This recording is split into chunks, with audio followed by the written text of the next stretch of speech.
യേശു കർത്താവ് ഇന്ന് ആ യെരിഹോ പട്ടണത്തിൽ നിന്ന് പോയ അവന്റെ ഒരു ചാൻസ് നഷ്ടമാകും. യേശു കർത്താവ് ഒരു സ്ഥലത്ത് നിന്ന് മറ്റൊരു സ്ഥലത്തേക്ക് പോകുന്ന പോലെ ഓരോ പട്ടണങ്ങൾ തോറും കടന്നു ചെന്ന് സുവിശേഷീകരിക്കുകയും ഭൂതങ്ങളെ പുറത്താക്കുകയും അതുപോലെ രോഗികൾ, മനം തകർന്നവർ, പ്രയാസപ്പെടുന്നവർ, ഭാരപ്പെടുന്നവരെ സൗഖ്യമാക്കുകയും ചെയ്യുന്ന ഒരു വ്യക്തിയായിരുന്നു നമുക്കറിയാം ബൈബിൾ വായിക്കുന്ന സമയത്ത് യേശു കർത്താവ്. അങ്ങനെ യേശു കർത്താവിൻ്റെ പരസ്യ ശുശ്രൂഷ വേള എന്ന് പറയുന്നത് ഒരു ഭാഗത്ത് അടങ്ങി ഇരുന്നു കൊണ്ട് ശുശ്രൂഷ ചെയ്ത ഒരു വ്യക്തിയല്ല യേശു കർത്താവ്. പല പട്ടണങ്ങൾ തോറും കടന്നു ചെന്ന് ഹല്ലേലൂയ ശുശ്രൂഷകൾ ചെയ്ത ഒരു വ്യക്തിയാണ് യേശു കർത്താവ്. അങ്ങനെ ചെയ്തു വന്ന സമയത്ത് യെരിഹോ എന്ന് പറയുന്ന പട്ടണത്തിൽ ഒരിക്കൽ യേശു കർത്താവ് എത്തി. യേശുവും തൻ്റെ ശിഷ്യന്മാരും അങ്ങനെ വലിയ ഒരു പുരുഷാരത്തോടു കൂടി യെരിഹോവിൽ നിന്ന് അടുത്ത് പുറപ്പെടാൻ പോവുകയാണ്. യെരിഹോവിൽ എത്തി അടുത്ത് താനും തൻ്റെ കൂടെ ഇരുന്ന പുരുഷാരങ്ങളോടും ഒരുമിച്ച് മറ്റ് ഒരു ഭാഗത്തേക്ക് യേശു കർത്താവ് പോവുകയാണ്. ഒരു ഭാഗത്ത് ഒതുങ്ങി ഇരുന്നു കൊണ്ടുള്ള ശുശ്രൂഷയല്ല, യെരിഹോ പട്ടണം കഴിഞ്ഞ് അടുത്ത പട്ടണത്തിലേക്ക് യേശു കർത്താവ് പോവുകയാണ്. ആ സമയത്താണ് നമുക്കറിയാം ഒരു മന്ത്രി വന്നാൽ ഒരുപാട് പുരുഷാർ തിങ്ങിക്കൂടും, അവിടെ ഭയങ്കരമായ ബഹളങ്ങൾ ഉണ്ടാവും. അതുപോലെ തന്നെ യേശു കർത്താവ് വരുമ്പോൾ അനേകം പേർക്കറിയാം യേശു വന്നാൽ അവിടെ വിടുതലുണ്ട്, അവിടെ അനുഗ്രഹമുണ്ട്. അതുകൊണ്ട് പല വ്യക്തി ജീവിതങ്ങൾ എവിടെ ആരൊക്കെ യേശു വന്നു എന്ന് കേട്ടറിഞ്ഞാൽ അവിടെ ഓടിയെത്തും. അപ്പോൾ ഇതെല്ലാം കേട്ടുകൊണ്ട് ഒരു വ്യക്തി അവിടെ ഇരിക്കുകയാണ്. അതായത് അവന് കാഴ്ചയില്ലാത്ത ഒരു വ്യക്തി അവിടെ ഇരിക്കുകയാണ്. അതായത് അവൻ്റെ പേര് ബർത്തുമ എന്നാണ് അവൻ്റെ പേര്. തുമായുടെ മകനായ ബർത്തുമ എന്ന ഒരു കുരുടനെ കുറിച്ചാണ് ഇവിടെ പറയാൻ പോകുന്നത്. അവന് കാഴ്ചയില്ല, എന്നാൽ അവന് ചെവി കേൾക്കാം. അവന് ഉള്ള കഴിവ് വെച്ച് അവൻ മനസ്സിലാക്കുകയാണ് നസ്രായനായ യേശു കർത്താവ് ഇന്ന് യെരിഹോ പട്ടണത്തിലേക്ക് വന്നു എന്നവൻ മനസ്സിലാക്കി. രണ്ടാമത് അവൻ മനസ്സിലാക്കിയത് അവൻ അവിടെ നിന്ന് പോകുന്നുവെന്നാണ്.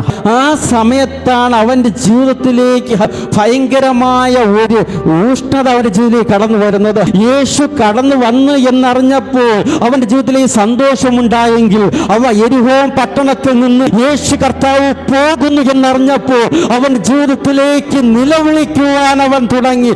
യേശു കർത്താവ് ഇന്ന് ആ യെരിഹോ പട്ടണത്തിൽ നിന്ന് പോയ അവൻ്റെ ഒരു ചാൻസ് നഷ്ടമാകും. അവൻ അതുകൊണ്ട് വിട്ടുകൊടുക്കുവാൻ തയ്യാറായില്ല. അവൻ അവിടെ ഇരുന്നു കൊണ്ട് യേശുവാണ് വന്നത് എന്ന് അറിഞ്ഞത് കൊണ്ട് അവൻ അവിടെ നിന്ന് ഉറക്കെ നിലവിളിക്കുവാൻ തുടങ്ങി. ദാവീദ് പുത്ര, എന്നോട് കരുണ തോന്നണമേ എന്ന് അവൻ നിലവിളിക്കുവാൻ തുടങ്ങി. അവനറിയാം എന്റെ ശബ്ദം യേശു കർത്താവ് കേട്ടില്ലെങ്കിൽ യേശു കർത്താവ് യെരിഹോ പട്ടണത്തിൽ നിന്ന് കടന്നു പോകുവായാൽ എന്റെ കാഴ്ച ലഭിക്കില്ല. അവന്റെ അത്രയും നാളത്തെ ആഗ്രഹമാണ്. അവൻ കാത്തിരിക്കുകയാണ്. ഹല്ലേലൂയ, വേഴാമ്പൽ കാത്തിരിക്കുന്നത് പോലെ. ആ സമയത്ത് യേശു കർത്താവ് വന്നെന്നറിഞ്ഞപ്പോൾ അവൻ്റെ ജീവിതത്തിൽ അതിയായ സന്തോഷമുണ്ടായി. എന്നാൽ യേശു കർത്താവ് യെരിഹോ എന്ന പട്ടണത്തിൽ നിന്ന് യാത്ര തിരിച്ചു പോകുന്നു എന്ന് അറിഞ്ഞപ്പോൾ അവൻ്റെ ജീവിതത്തിലേക്ക് വന്നത് നിലവിളിയായിരുന്നു.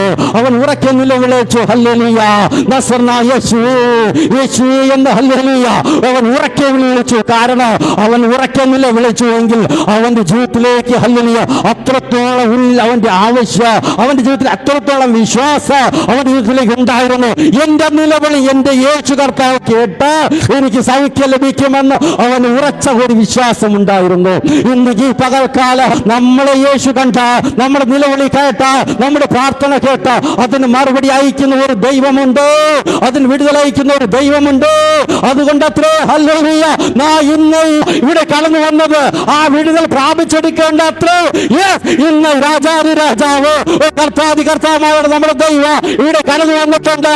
ഇന്ന് പ്രാർത്ഥിക്കുമ്പോ ആരാധിക്കുമ്പോ നിന്നെ പിടിച്ചുയർത്തുക എന്റെ ദൈവ ശക്തി.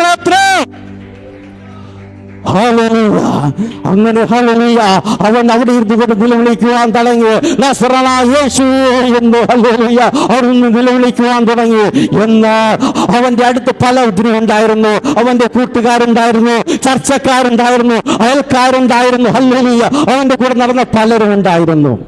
എന്നാൽ അവന്റെ അവരെക്കാളും ആവശ്യം ഇവനായിരുന്നു. ഹല്ലേലൂയ. അവൻ്റെ ജീവിതത്തിലേക്ക് ഇപ്പം ഇരുട്ട് മങ്ങിക്കിടക്കുകയാണ്. നമുക്കറിയാം, നാം കണ്ണൊന്നടച്ചാൽ കാണുന്നത് ഇരുട്ടാണ്.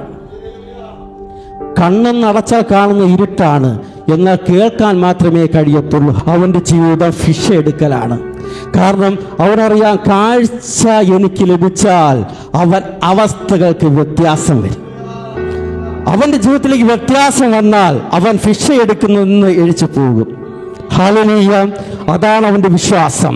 നസറനായ യേശു കർത്താവ് എൻ്റെ ഹൃദയത്തിൽ വന്നാൽ, എന്നെ തൊട്ടാൽ, എന്നെ സൗഖ്യമാക്കിയാൽ, ഇന്ന് വരെ ഞാൻ ഫിഷ എടുത്തുകൊണ്ടിരിക്കുന്ന വ്യക്തി ജീവിയാണ്. എനിക്ക് കാഴ്ച ലഭിച്ചാൽ അവൻ്റെ അപ്പനെ നോക്കാൻ പറ്റും. ഹല്ലേലൂയ. അതുവരെ അവൻ ഫിഷ എടുത്ത് അവൻ ജീവിക്കുന്നത്.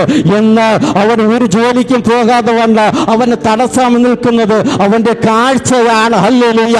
അങ്ങനെയെങ്കിൽ ഇന്ന് രാത്രി കാലം നമ്മുടെ ജീവിതത്തിലേക്ക് നമ്മുടെ കർത്താവ് ഉള്ളിൽ വരുമ്പോൾ നമ്മുടെ കാഴ്ചകൾ പഴയ കാഴ്ചയല്ല, മങ്ങലേറ്റ് കിടക്കുന്ന പല കാഴ്ചകൾ ഇന്ന് പുതിയ ജീവൻ പ്രാപിക്കേണ്ട ഒരു സമയത്രേ